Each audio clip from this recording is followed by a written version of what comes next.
What's up, Survival Life crew? We are completing the first week of the Survival Life Prepped Up Challenge. This is week one of the Prep Up Check Up, where we check in and see what type of prep items that you've got. I've been looking. Big shout out to Lottie. I saw your stash.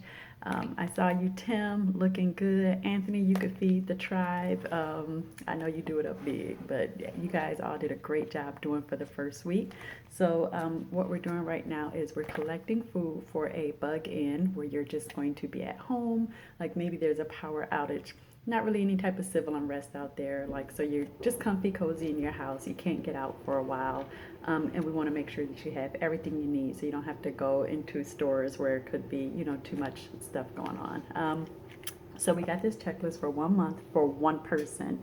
Not quite sure if this really is for one person. A few times I'm looking, I'm like, wow, this could really feed maybe a little more. And there are other times I looked and thought, I don't think this is going to feed me and my family. So I'm a family of three. I have two teenagers, but I count them as adults because they eat like adults. So it's really three of us in the home.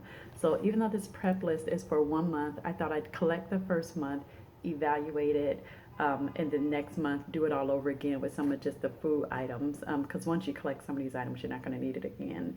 And then by the third time, I should have it like perfect. But you got to start somewhere, right? So just wanted to talk really quick about some things that I thought about while I was doing this challenge and buying some stuff.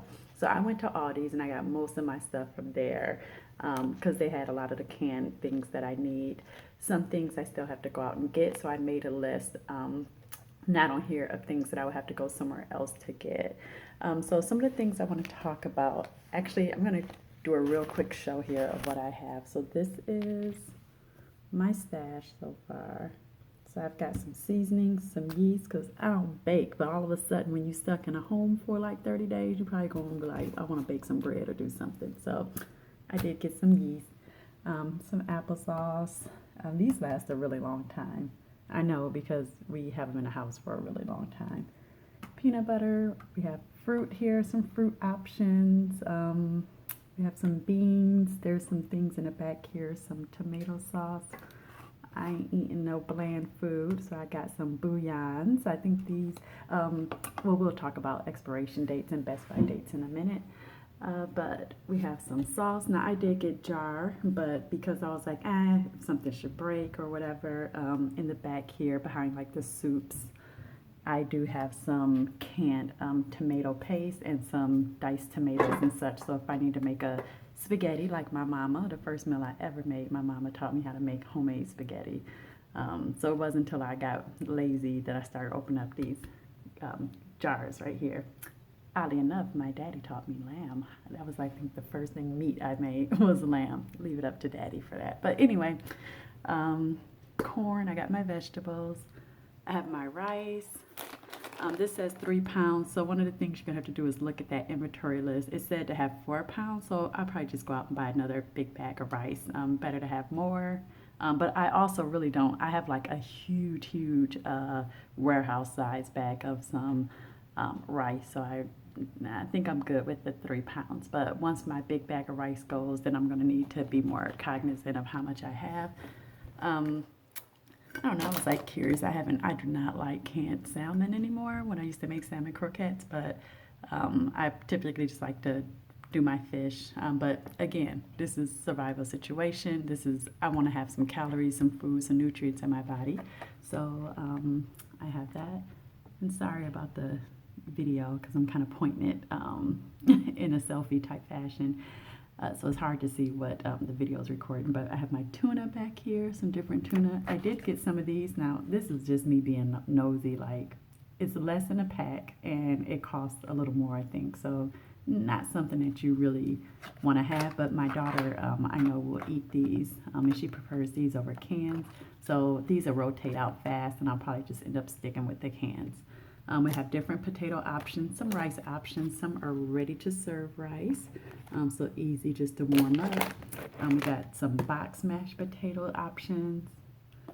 I want my kids to have some pancakes every now and again. Granted, I can make them homemade, but I just thought I'd throw it in a box. Quick fix. I got some oil, flour, sugar, and then I got different various types of pasta. So that's what my stash looks like right now. It looks really good. And honestly, when I look at this, I think about like I could have like I don't know. Like I still need to get a few items. Like I didn't get. If I look at the checklist, I don't have enough fruit, and I think I need some more vegetables. But for week one of collecting this, I'd say I spent about $50.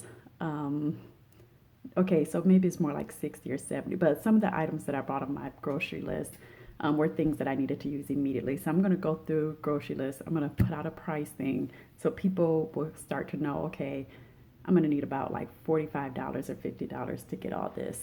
But again, you're going to use this.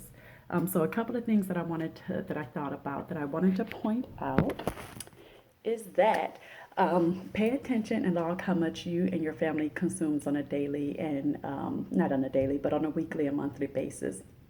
Log it and become very familiar with it. I know just in every day I could cut back on some things like my grocery bill is horrific and I do feel like I buy a lot of unnecessary things that doesn't really get eaten or used.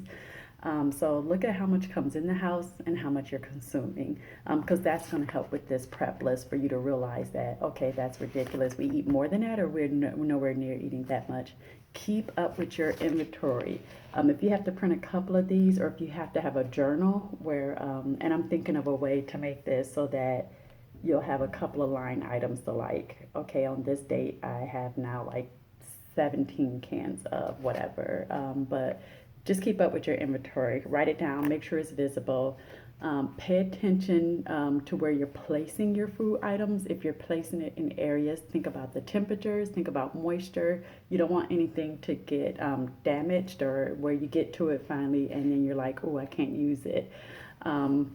So make sure you do that. I see the only other thing I put on there, well, not the only other thing, but do only what you can, right? Don't, if this becomes frustrating for you, then you're like, you're doing too much. Collect a little bit at a time. If you make this go out over a 3-month period, it really doesn't matter as long as you're getting some items and eventually everything is going to be checked off. And for the most part, once you get everything, like you're not going to need to go back and get like your flashlights and stuff. Like a lot of this stuff is going to be just there. You'll have it. You'll just have to replace and rotate out your food.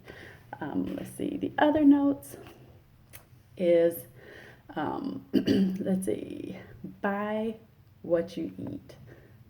Don't get a lot of foods that you're like, oh, I hate it, but I got it because if, emergency happens, yeah, you probably are going to eat anything. But remember, this is a bug-in situation. You're in the house. You're in your comfort zone. So it's not like you just got to like start opening dog food and eating that mess. Like, no, it's not that type of situation. So really just get what you're going to eat. And this also helps with rotating because if you start buying stuff like, okay, I don't eat canned vegetables, right? But I do have it in this situation. I could do something with it, but more than likely I use fresh or frozen. But we'll talk about that in a minute of how just the way you can do that. Learn these expiration dates. I started to just look at things and I was surprised to say, oh, it lasts that long. Or, oh, wow, this, I'm going to have this for 2 years. That's a good amount of time. If you go to Lottie's or Earthseed Detroit's YouTube, she did a video on best by dates and expiration dates. Really helpful for you to understand what those dates mean on food. So think about that. I noticed that some of the dates were really hard to see, so I think I'm going to take a marker and just put like that ending date or just a month and a date because over time it might wear off and I don't want to be like guessing. And it makes it easier for when I'm trying to rotate my foods. If I see the date big and bold, I'm like, oh shoot, I got like 8 months for this. What am I going to do? I'm going to cook it or, what am I going to get rid of it? So that leads me to the most, I don't want to say it is to me one of the most important points. I'm really trying to get in the habit of not collecting just for the mere fact of collecting things. I grew up in a family that we threw away nothing. Like my grandmother was big on everything has a purpose eventually and don't get rid of it. I think we all have our grandmothers are like that. But for me, it's like I'm trying to be a little bit more in a minimalist mindset. So prepping can be purposeful, right? So not only are you trying to help out your household, keep you guys so that you're going to be fine, you're going to be fed, you're going to be okay.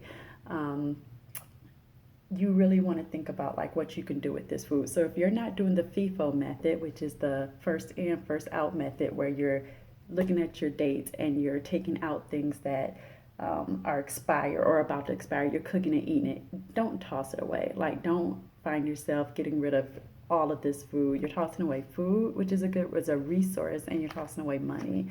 Um, Donate it, so donate, look at the dates. Make sure, please do one thing, no, don't donate like expire, or even if the dates say Best Buy, give food that you would want to, you wouldn't buy a Best Buy that was out of date at a store, so don't give that. What you can do is maybe when you got 6 more months, you're like, hey, chances of me eating this in 6 months is not going to happen, so I'm going to donate it. So I just think about, if you look at this, like, who, now granted I wouldn't donate all of this, but who wouldn't want, be blessed, be fortunate to have this food. So kind of think of prepping as being purposeful. So if you're not FIFOing, if you're not first in, first outing in your home, think about how these could be great packages to give to somebody else. Okay, I think that pretty much ties everything in. I just had a couple of notes. I'm reading off notes here. So hopefully your prepped 1 week challenge is going well. I can't wait to see week 2. For some people, it's going to be a little bit lighter week 2 because you collected most things. For me, it's still some things like dry beans. I need to get my grits, oatmeal, stuff like that. There's still a few things I need to get, salt and pepper and everything, but it's going to be an easy load next week. And again, once you have most of this stuff, it's just going to get easier and easier. So, all right. Happy to be doing this prepped up challenge with you guys. I think this works amazing. Again, oh, Biden, I'm going to put mine in totes, because the other thing is a bug in situation can really quickly turn to a bug out situation. So I want to give a shout out to Chrissy Chris.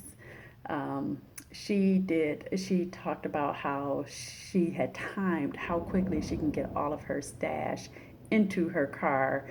So they have a method, they're ready for it, everything, they've practiced it. That's a really good idea, because if your bug in situation turns to a bug out, you want to be prepared for that. And we're going to do a bug out challenge later on, but we're just going to ease into it with this challenge right here.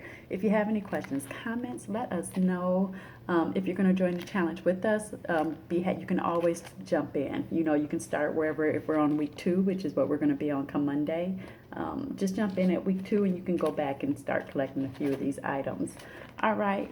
Peace, SoulVival life, SoulVivors. Hope you're enjoying this challenge. I'm hoping you're finding it beneficial. Have a good one.